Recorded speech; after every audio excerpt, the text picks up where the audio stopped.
And we're live. Take off the glasses. Get a sip of water going.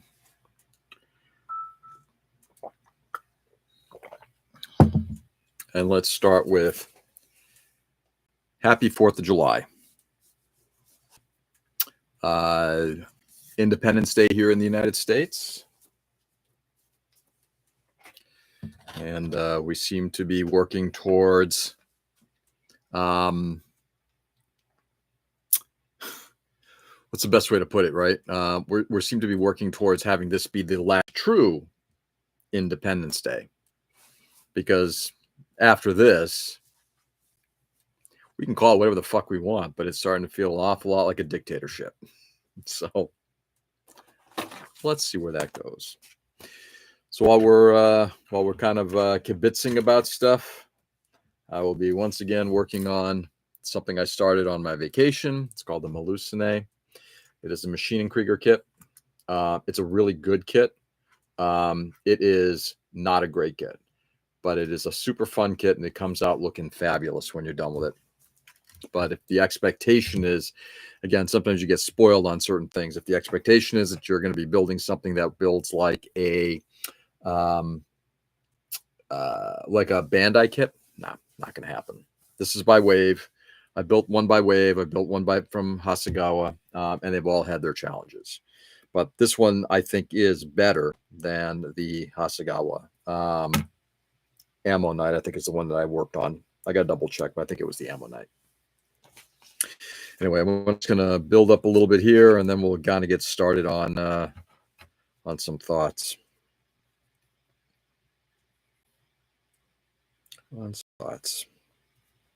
See if anybody will be popping in.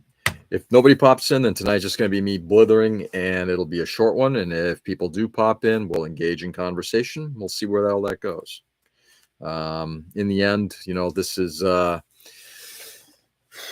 this Thursday, now Friday night thing. Obviously, it's Independence Day. It's Friday. Has been more about trying to get me not to overly explode in the mornings and just try to unload on what I'm feeling and thinking, the direction I think we're going in, and doing it in the evening session so that we don't have to deal with it during the day, during the live streams in the morning. But it's also a good time to just kind of go through. And, I don't expect them to change minds. I keep saying this every week. I don't expect we're going to sway opinions, change minds, change attitudes. People are going to be sort of in some ways set in their ways. I fully understand and embrace that is just the nature of how things generally are.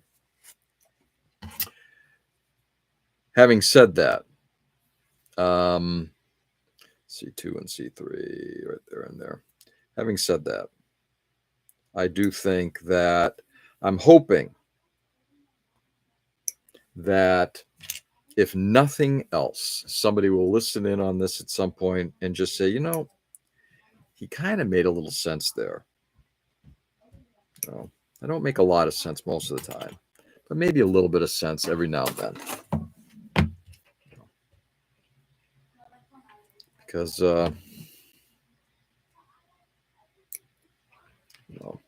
I'm not a poli-sci guy. I'm not a guy who's, who has a degree or expertise in, domestic and world politics. What I do have is certainly a fascination with history. And I like to keep on top of where things are going. So when we, in terms of modern times, try to keep up on the news where possible, not just the political, one-sided stuff, but also, I always fact check stuff. We're certainly living in a time right now where, sorry, I just want to make sure I get this right. That's going to be on the other side. Yeah, do a little bit of cleanup here. But I do spend enough time,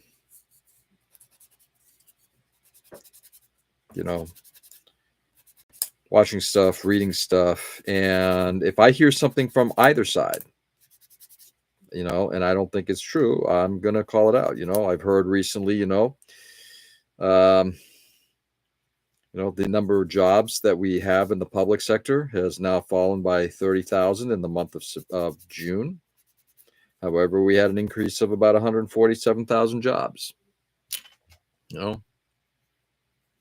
Does that mean the economy is starting to turn around and maybe, the policies of our current dictator are going to be fine? And I don't think so, personally speaking. I think the destruction isn't fully coming through yet, but it will.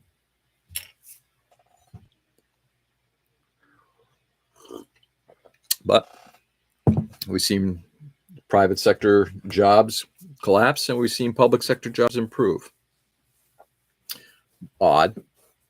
I guess if you fire a bunch of people and then hire back a bunch, maybe that is hey, look, we got growth. It's an odd way of doing it. It's a very odd way of doing it. But, sorry. Just going to fire this up, making sure. There we go. Just keep an eye on shit. But in the end,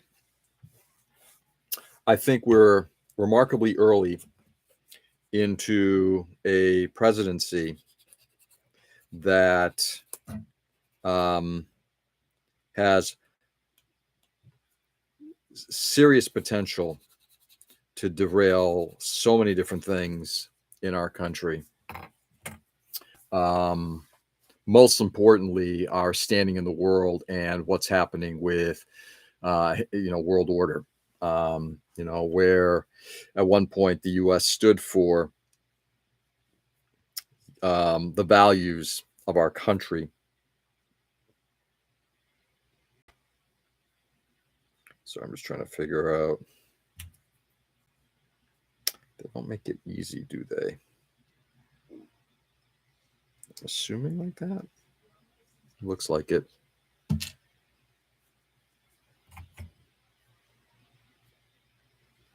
Let's go this way. Sorry, guys. I'm actually just trying to. Did I do the wrong? Oh, you know what? I might have done the wrong ones. Oh, I did. I keep going. I've done this before. Going to the wrong parts. Let's get the other ones. That's what happens when you don't always focus on what you're supposed to be doing. I need to do 1 and 4. It's fine. It's not going to make a difference here. So,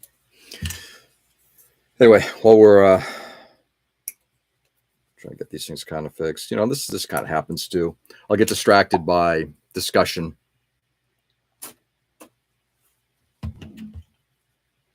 Or working on a model and kind of derail myself. I'll derail myself one of two ways. The model will derail my conversation. The conversation will derail the model work.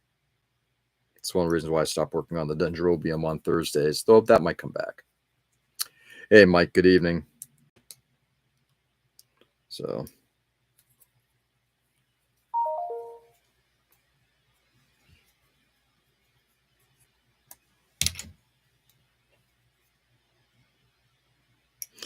Anyway, so let's see. Where are we? Big, beautiful bill passed. So now we get to see what kind of destruction that will land on our heads.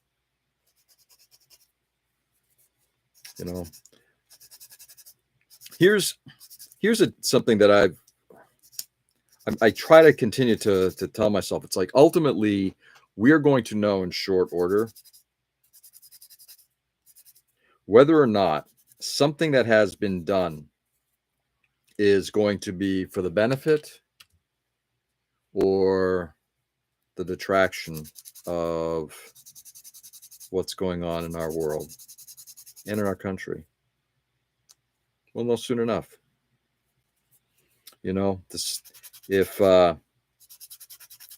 My gut tells me that given that our president is one big fat fucking liar, I have a feeling that what we're going to see is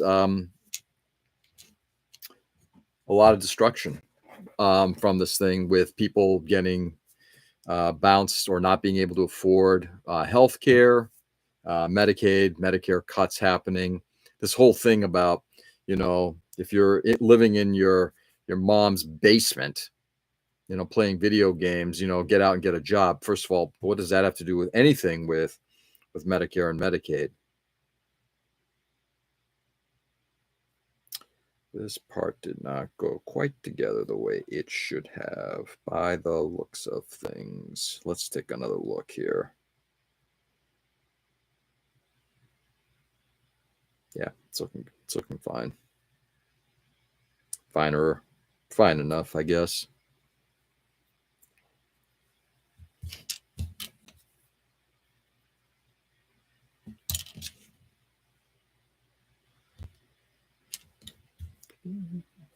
Let's see how these two go together. Yes. Definitely not. So yes.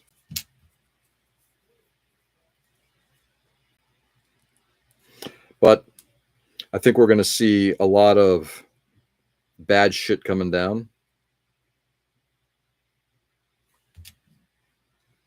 That will, like I said, create a lot of destruction in its wake.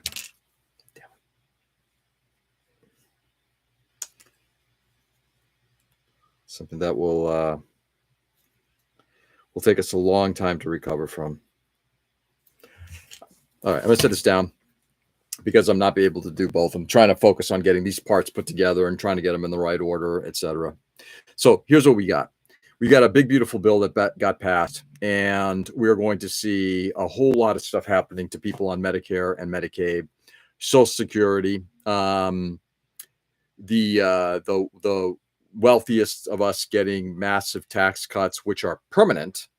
However, the no tax on tips, no tax on Social Security, all of that stuff is, first of all, there's nothing in the bill about no tax on Social Security, by the way. There's nothing in it. That was just one big fucking lie. If nobody believes me, nobody believes what you're hearing or reading, whatever, read it for yourself. There's nothing in there. So you got that going on. The no tax on tips, if you earn, what is it, more than $25,000, you'll be taxed. So basically, unless you're earning poverty wages, you're only going to be taxed. And that only stays in effect for 2 years, literally until the next election cycle, at which point it goes away. And then if the other side wins, then it becomes a talking point of, well, look, they took away your whatever. One of the things I guess I try not to get caught into is, I understand where my politics are coming from, and my politics definitely lean, I hate to use the term left, I hate to use the term progressive. By my nature, I believe in, I guess a social democrat. I kind of believe in a lot of the stuff that Bernie Sanders kind of espouses, which at one point I guess was considered heretical. However, today, I think if you listen to what he's trying to do and what that side is trying to come across, I fully subscribe to that. But you have somebody who comes across like that, and they're instantly labeled as a communist, a socialist, a radical that wants to tell you what to do.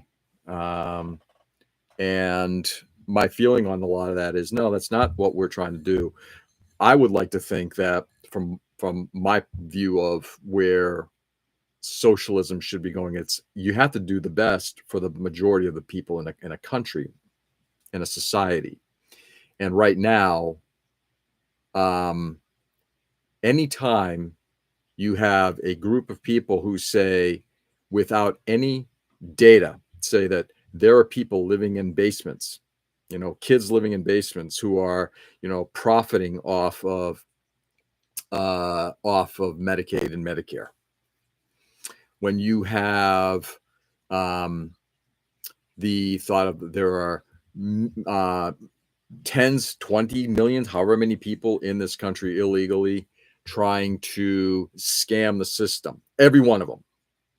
When you have a group of people who are beneficial to your country's well-being, and they're being forcibly taught out to the detriment of our economic engine. By the way, I do believe in economics. I do believe in the economic engine that'll help a country survive. You know, believe it or not, I'm not a communist. I don't believe in that. I believe in money has to be used to benefit everybody, not just the wealthiest of the bunch. When you have a president who sits in front of a bunch of farmers and says that I'm sorry, what do they call it? The inheritance tax, the death tax, he calls it, that will benefit farmers, that they pass down their farms and their kids don't get taxed on the estate after they pass away, unless that family farm and that wealth is over $14 million, it doesn't affect them at all. They're going to get taxed. It only impacts those estates that are in the 14 plus $1 million range. You know, your estate is that large. Anything below that, it doesn't benefit you at all.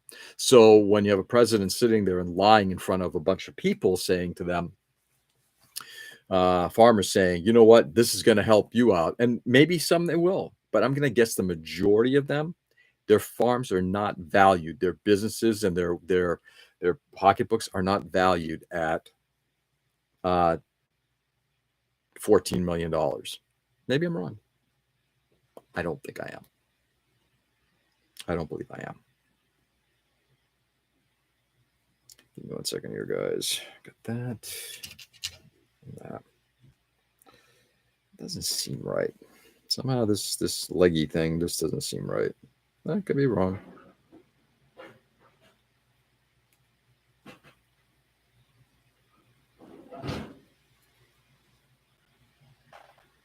Give me 1 second.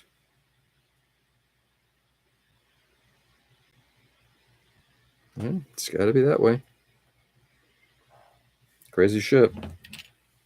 Taking a look at this piece as well. I'm gonna take a look at what we got going on up here for a second. Just make sure I put this part on correct this morning, because there isn't a clear labeling on which side is up and which side is down. So I think ultimately we're going to know what's going on. I think what's unfortunate is that, as we're starting to see, and we're living in a very much of an Orwellian world right now, where data can be manipulated or straight up lied about. And that creates such a level of problem. Give me a second here, guys. That's correct. Yep, that's correct. That's how it goes in. We're creating such a world of problems right now for us.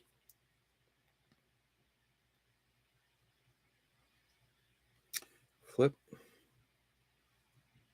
Because if you can't trust the data that's coming your way, if it's all a lie or manipulated. In fact, I believe, if memory serves, I remember hearing recently that a lot of that data collection and data generation, that stuff that gets out there publicly for people to know where things are, is being either not publicized, or it is being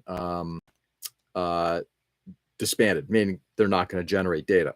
So how do you create any kind of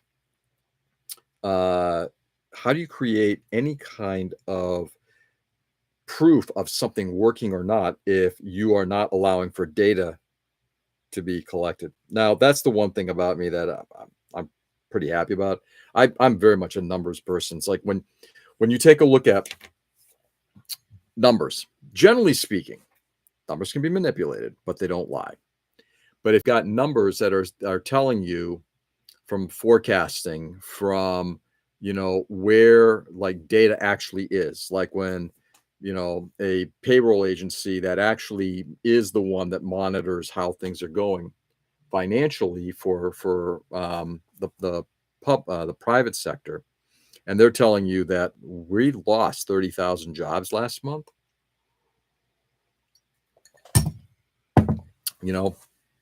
and that number is not one that's being discussed, and in fact it's actually being discarded. When you have a government that tells you that, without any substance, telling you, that there are all these illegals and kids playing video games that are sucking up all of this money and creating this waste, fraud, and abuse. And I got to tell you, I hate that term. Absolutely despise that term. But when you have all of that kind of happening, PC7, right there. When you have that kind of espousing of, that's fine, where's the data? And if people are doing that, why aren't people being incarcerated? So here's what it really comes down to. And as I get older, and I kind of hinted at it last week, and I think as I'm getting older, one of the things I'm discovering is there, we always like to put people in camps. There are two kinds of people in the world, right? I don't think that that's 100% true, but there are people who are, in my opinion, there are people who are genuinely do not have, and this is why I think in our country we have sort of like this two-party system. Both of them are fucked, don't get me wrong, but you got one party that at least pretends to care about the day-to-day of common Americans in the Democratic Party, and I think at times then why they're hurting right now is because they fucked it up so badly.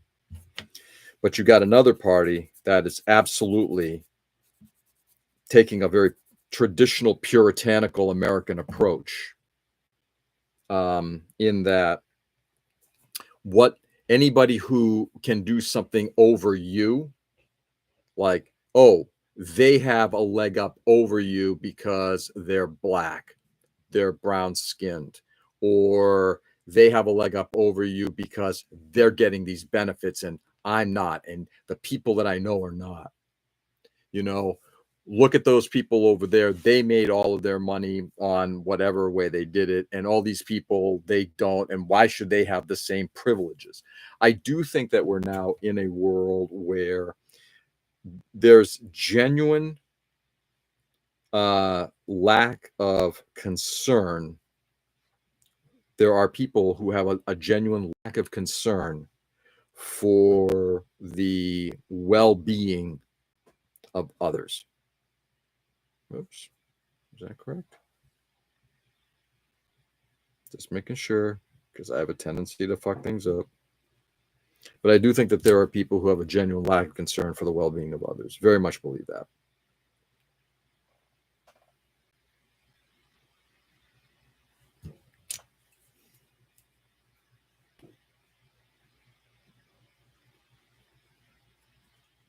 Couldn't care less.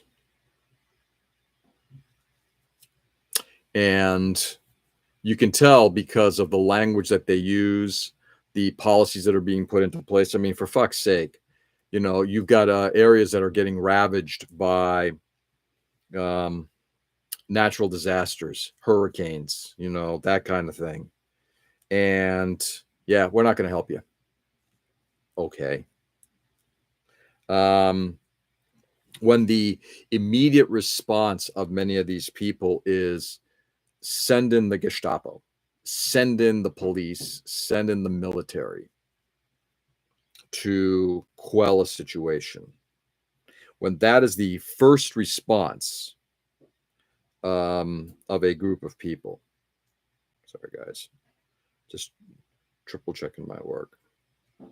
when that is the first response of people, it's bad. You know, that they believe that sorry,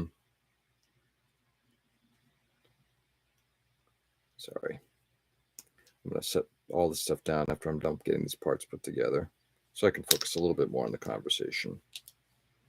Not 100% happy with this, but it'll do. Not much knee bending there, but it is what it is. Okay, so we're going to set this down for a second. I do think that we have we now have a group of people who are absolutely, they're in a cult. And it's a term I've heard quite a bit mentioned. And I think if you study if you hear the language of, in particular, I think this week there was a Republican representative who voted for the bill. And when the question came up, well, why do you think this is going to succeed? Given that all these problems are going to potentially come from it. And his response was, because Z Pizza Guy. Who's Z Pizza Guy? Hey, Pizza Guy, welcome. But when you have people who are, whose response to that is, well, Trump will save us. I listened to that, and my gut response, my first response on that is, holy shit, this is your Messiah. You guys genuinely believe this is your Messiah. Hey, John. What's going on, brother? Z Pizza Guy.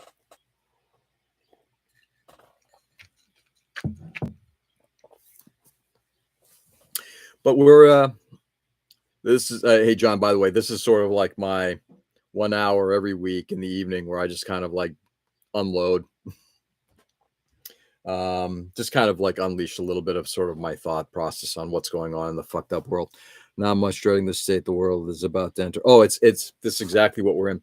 What I think what we have is, and I hate to politicize it, but I do believe that the Republican Party has created it's fulfilled a prophecy. And that prophecy was that we need to win by any means necessary. And they have now, it is more important that they have somebody in charge who can lead through strength of personality. And you can criticize Trump in whatever way you want, but through strength of personality, he can muscle his way through just about anything. The guy's he's a thug, and he can thug his way through and transition a group of people who are already, and I'm talking about from the political side down. Let's start with the political side. Group of people who are already like, fuck liberals, fuck Democrats, fuck anybody who doesn't believe what we believe in, who isn't a Christian nationalist, and let's it doesn't matter what happens. Let us gerrymander, let us push laws, whatever it takes to get to a point where we can win. And they now have a leader who is so transactional that, yeah, I'll make that happen for you as long as I get what I want out of it. And they now have somebody who's remarkably compliant enough, and they've each bent themselves to the other. Trump, who was at one point not really a Republican, certainly not a traditional Republican, and has become this oligarchical thing. And he has molded himself in order to be not compliant to, but to kind of absorb some of the things that he finds are important from the Republican Party. And the Republican Party has completely collapsed. And whatever it takes to get what we need to have done, they're letting dear leader do. They have tied themselves to an anchor. That's exactly it, John. And it's at a point where as much as the Republicans, the MAGA types, and let me, before I continue with that, also, and then you have a group of people who, we're in a world right now where people aren't read. They don't study. they'll turn on their Fox News or the flip, they'll turn on their CNN or whatever, influencers out there, and they'll listen to them and not listen critically and just say, that doesn't sound right. They're they'll instantly absorb because of the strength of personality, the cult mentality that has been created. So you now have a victory over everything, including the destruction of our country, in order to placate a very transactional person who's only in it for one thing, for themselves. Fuck the rest of us. He doesn't care. He doesn't care about his party. He doesn't care about anything, He doesn't care anything that doesn't benefit him personally. And by benefit, it doesn't even have to necessarily be financial. I think it's also whatever strokes his ego. You're not benefiting my ego. I'm going to burn you down. And you have a group of Republicans who wanted this to happen, and now you have more of them who are just completely enculted, whatever the word is. They're completely captured by the cult and are allowing all of this disaster to happen.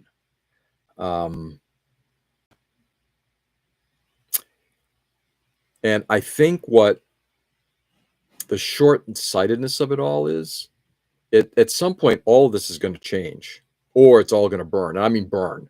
Like, we will become we're either going to find our way out of it, and somehow compassion and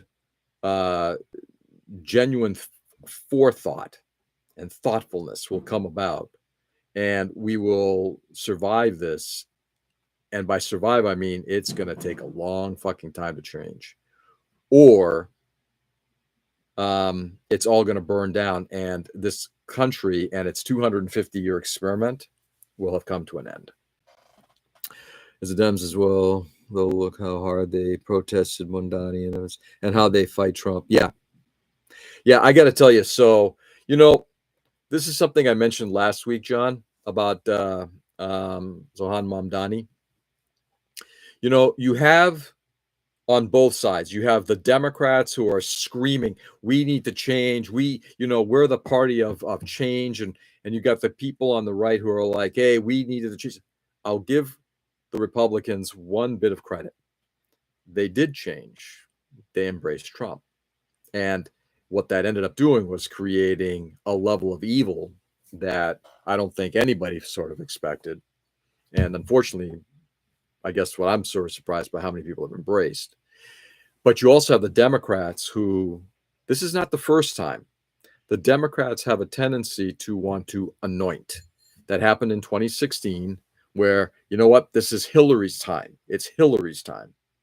Really? It's kind of funny because it seemed like the party was trying to, or the your grassroots was kind of more interested in what Bernie Sanders was saying.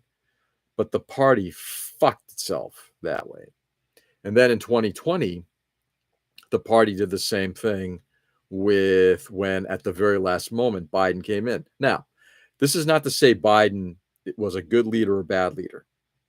I'm not saying that, or that Hillary would have been good or bad. It's got nothing to do with it. But it really shows that particularly in the Democratic side, that they've decided to choose who their person is. I guess the traditional Democrats in New York were all rooting behind Cuomo. When your people are like, no, we want this guy, Mamdani. So I'm ecstatic to see that, like Trump in 2016, New York has finally just said, enough of this bullshit. We're tired of the traditional Democrats kind of dictating who's going to be in office, and following the traditional Democratic platform. And Mamdani is coming out with some stuff that, you know what? It may be impossible. It may not even work. It may be bad stuff, but you know what? Good. let's try something different, because what we have right now, particularly from the Democratic side, and I'm a registered Democrat. I'm not going to lie. I've thought for the longest time, and I'm still on the fence. There are days when it's like I just want to leave the fucking party. But I am tired of the established Democrats coming out and just saying this is how it should be. We need to have this person in place. It's like, that's not what the people want. Yeah, they treat it as a career versus being the public servants they are meant to be. Correct. And in terms of the public servants, we elect the public servants. We're the ones who want them in place. We want Mamdani, New Yorkers, general we. We don't want Cuomo. We don't want Adams. We want Mamdani. But you've got a Democratic establishment that basically comes out and says, "Oh, he's way too far lunatic." Really? Could he be any more fucking lunatic than the guy who's currently the president? Seemed to have worked for the Republicans. The funny thing is, as soon as the Democrats try to do anything that resemble what the Republicans do, you've got the established Democrats who are like, "Oh no, we can't do that. We got to be the party of being fair." You know what? And maybe those days are behind us. It's like the preacher shirt that I wear. Good's on the back of it. It says, "Good's gonna overcome evil as soon as it learns to fight dirty." And maybe the Democrats need to fight dirty. They need to fight. I'm not saying that we lose our souls, and that's the concern I have, is if you fight too dirty, you start to lose your soul. But maybe they do need to fight a little dirtier. Fuck it. This is basically for as long as we stay within the bounds of the Constitution, fight dirty. Below the belt, fuck it. We're done with it. I've used the example before, and I'm going to use it again. There's one of my favorite episodes of original Star Trek is Bread and Circuses, in which they basically, the Enterprise crew just goes to a planet that's run by something like a Roman Empire, and you got these two guys. You've got this guy who's preaching peace and all that, and he's got one of his lieutenants who's like a former gladiator, and he wants a fight, and the peace guy is always just like, "Nah, dude, that's not our way. Our way is a way of peace." And it's that gladiatorial instinct in him. He's like, "I agree, brother, but at the same time, we need to win." And I think a lot about that episode, because I think we're kind of in that place right now where Democrats cannot continue to play by the same rules. That if you're the one following the rules, but the other guys are breaking them, and by breaking them, I want to just toss out a few things. One, you start stacking courts in a way that doesn't help anybody. And I don't mean the left or the right. It's not helping people. You're not helping the Constitution. Some of the decisions that have come down are so anti-constitutional. It's unbelievable. The executive orders that are coming down that are so remarkably unconstitutional, that we're trying to change who is a citizen and who's not, who deserves to be in this country and who doesn't.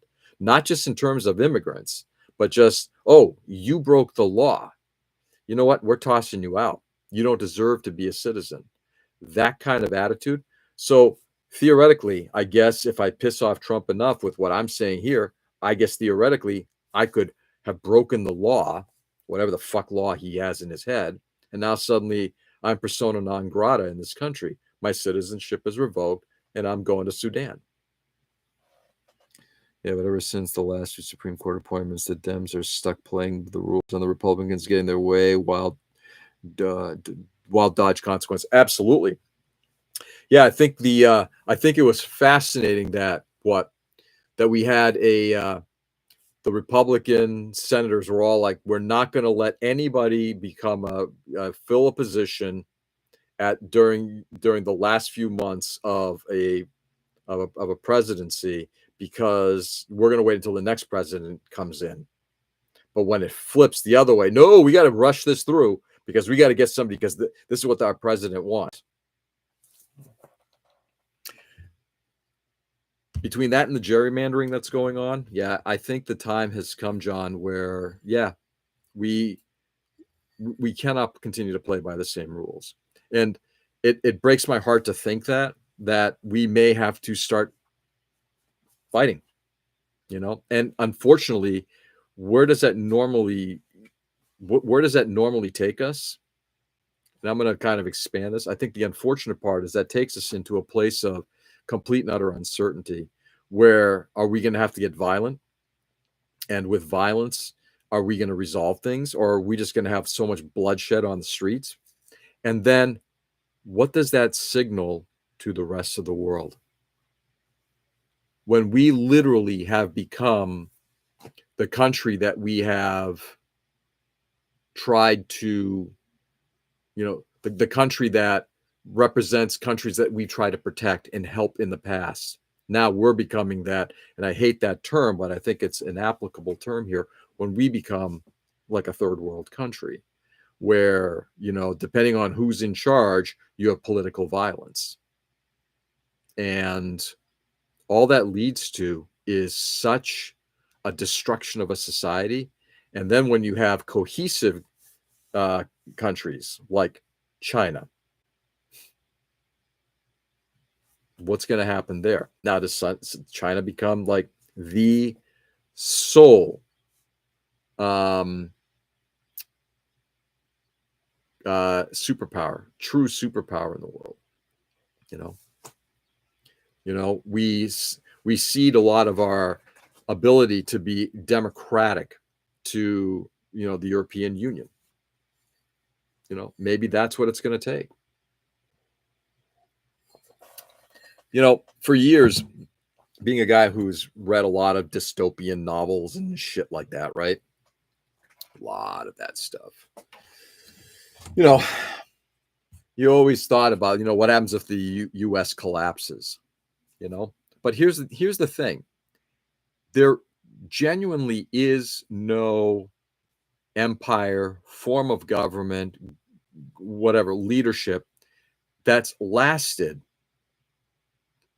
for millennia. There really isn't. It all depends how much pressure the people can take before it spills over. Yep. I mean, we had political assassination like a week ago, and the response has been apathetic at best. Yeah. I don't even think it's been apathetic. I think it's been derided. Oh, look what just happened in that liberal bastion of Wisconsin, right? And then to your point, it's all gotten turned off. And then when you have a president who basically turns and says, I'm not going to call that lunatic governor. Are you kidding me? And that's where I think we've now crossed the Rubicon, in that we've lost the ability, that somebody didn't turn to that your Republican leadership, meaning whether that's your RNC chair, your head of the Senate, your head of the House of Representatives, didn't turn to Trump, didn't turn to them and say, rein that in. Rein that in.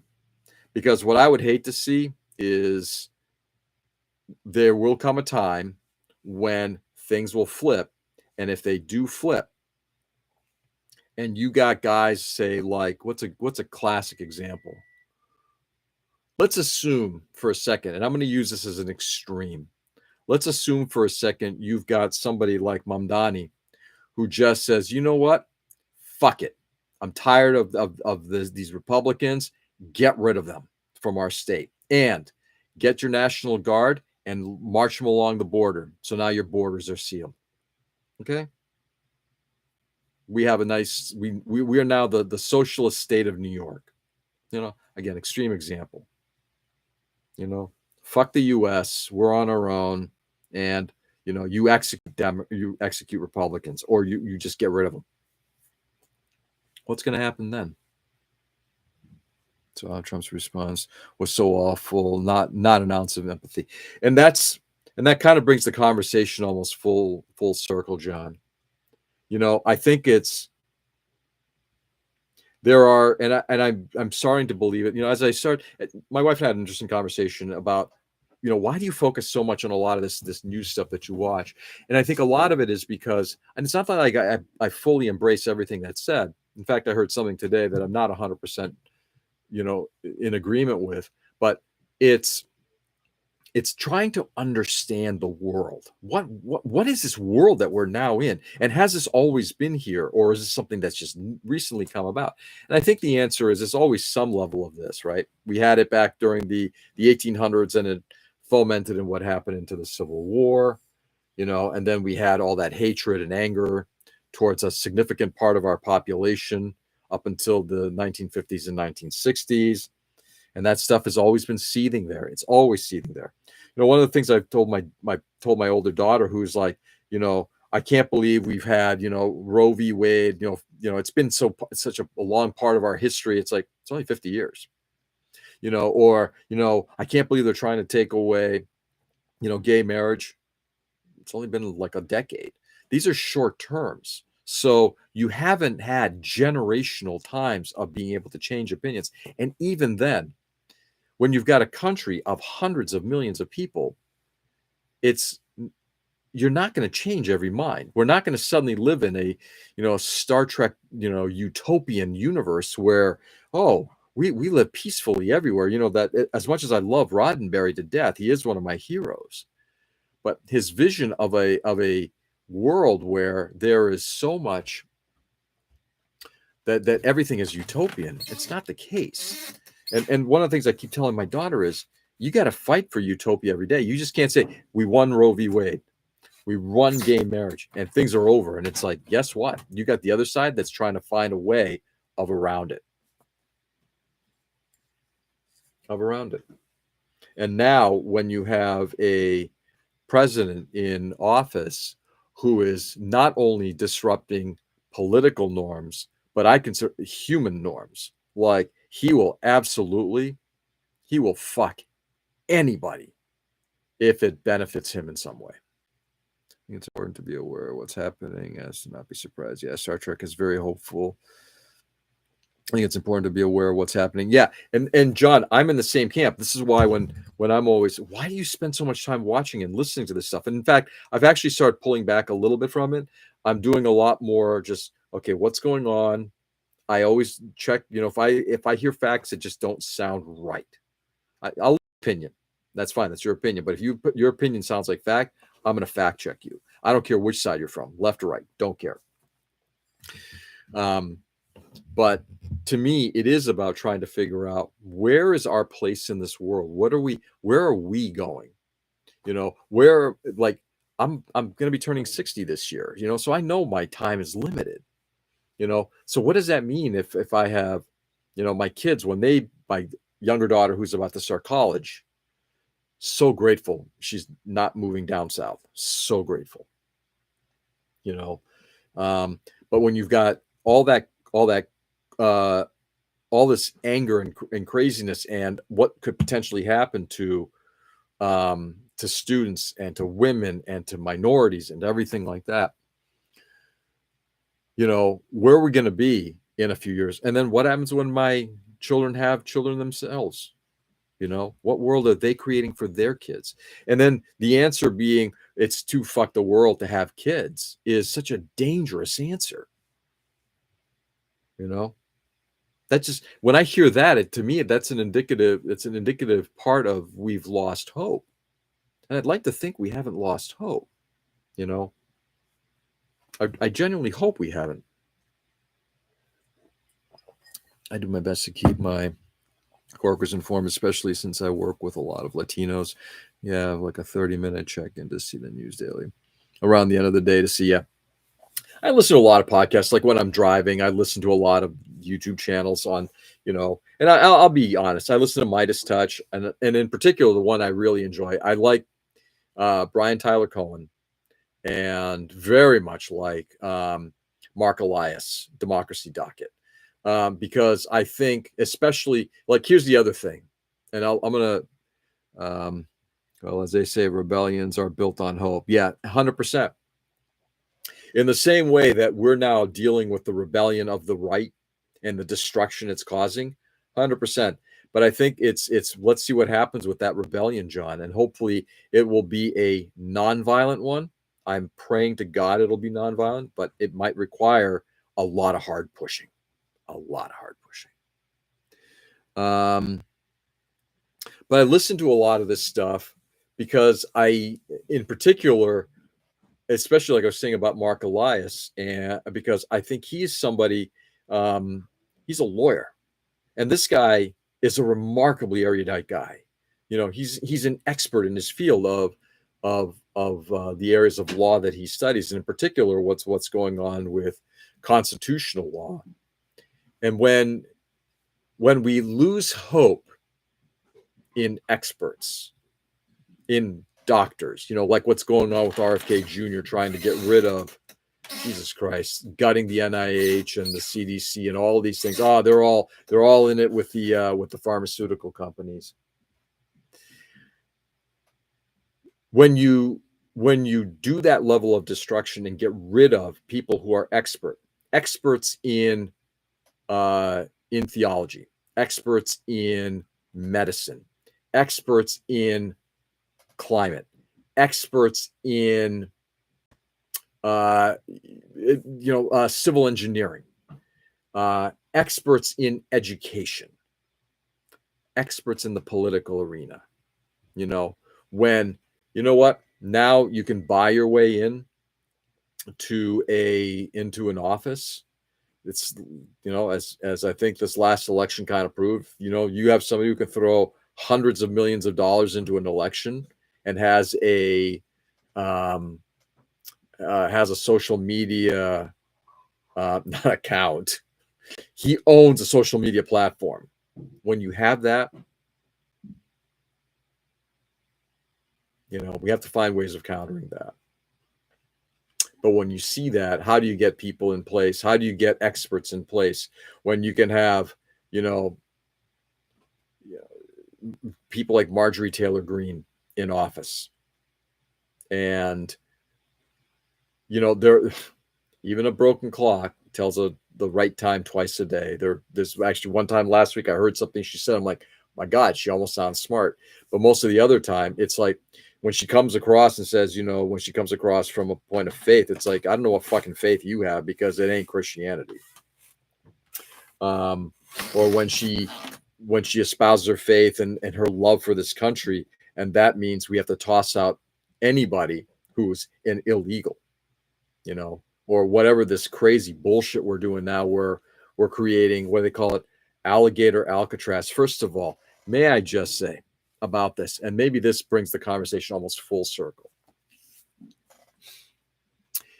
Anybody who takes glee,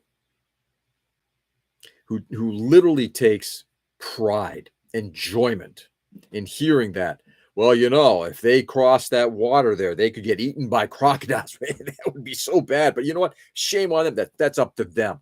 When you take that kind of enjoyment in people potentially being killed because they've been incarcerated, and our country has this thing about incarceration, just love locking people up. And the more harm we can cause to them, and that's the thing, the more harm we can cause to people, even to the point where they may lose their lives, and we take enjoyment in that. What does that say about us? One of the things I did this year is I've taken back two things. I've taken back my faith. I'm not going to let some fucking psychotics own Christ, because they can't. There's no version of whatever fucking Bible you're reading that is correct in what you're doing. And I'm not going to let this, and I've also taken back the American flag. I'm not flying the American flag at my house. And I take pride in that.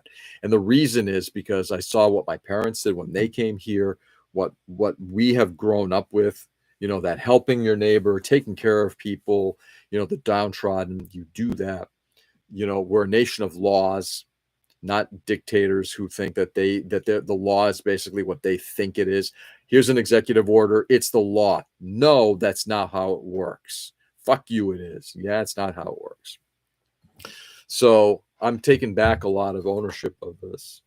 But I also understand that maybe it will take this country literally falling apart, almost getting back down to the foundational stuff, because we can't continue where you can have ultra wealthy people buy ways into our politics. You can't have a bastardized religion suddenly define the morality of a group of people. And if you don't fit into the right form, then we can do anything we want to you. We can deport you, or we can send you into this concentration camp, and that's okay. And as long as there are people who believe that these are all good things, then we are a country that cannot heal. But I'm hoping that will all change, and I'll give me 1 second here. I just want to read. I apologize, John. I haven't read a couple of your comments here. They don't cover the war in Gaza, and seems like a bit of capitalism has their pockets. Oh, not just a little bit a lot. Capitalism owns a lot of this. Take a look and see what happened with CBS capitulating to Trump. They're giving him $15 million worth of whatever to kind of get his points across, his views across, in order for CBS to drop its lawsuit, or the government to drop its lawsuit against CBS, and that thing with Kamala Harris, which I to this day I'm like, are you kidding me? That's the thing. Now I know why they did it, because of the Skydance merger, but it's crazy. First generation American, and saying my parents received and returned so much generosity. It's how you built a life here, and they want to make that impossible. Yeah, John, that's how I am. My parents brought me up. I watched my dad and what he did to take care of people who are less fortunate. As a first generation guy, he came here with nothing, and he had an uncle who fucked him and his family. And guess what? He did his best. Didn't make $1 million. Barely had anything after he passed away, but he did his best and helped out wherever he could, because that's how he did things, and that's how he brought us up to do things. Talking about Midas touch in that case, but yeah, money might be the most evil thing. Yeah, I think there is something to be said about when you have that much money. It is the root of evil. So here's what it really comes down to, and I'm hoping that maybe this will be something I'll leave for people who don't always agree with me on, but think about it. I'm not an anti-capitalist. I'm 100% socialist, and I believe in capital being used for the benefit of everyone. And if it is destroying things, like we can now buy our way into anything, that there's so much money out there when you got a guy with $400 billion and he can do anything. He can do good and he can do bad. But when you do bad, and by bad, I mean doing something that is not for the benefit of your general community, it's in it for you and it for a few, that kind of thing, then maybe it is time that we, and I'll use the example, maybe we need to embrace more people like Mamdani, like AOC and Bernie Sanders. We have to. So anyway, I'm wrapping up my hour here. I don't want to go longer than an hour, but I will say, I'll leave it with this. However, whatever your political views are, please just try to remember, and this goes beyond the political views. I don't care if you're MAGA. I don't care if you're a Democrat. I genuinely, I don't care.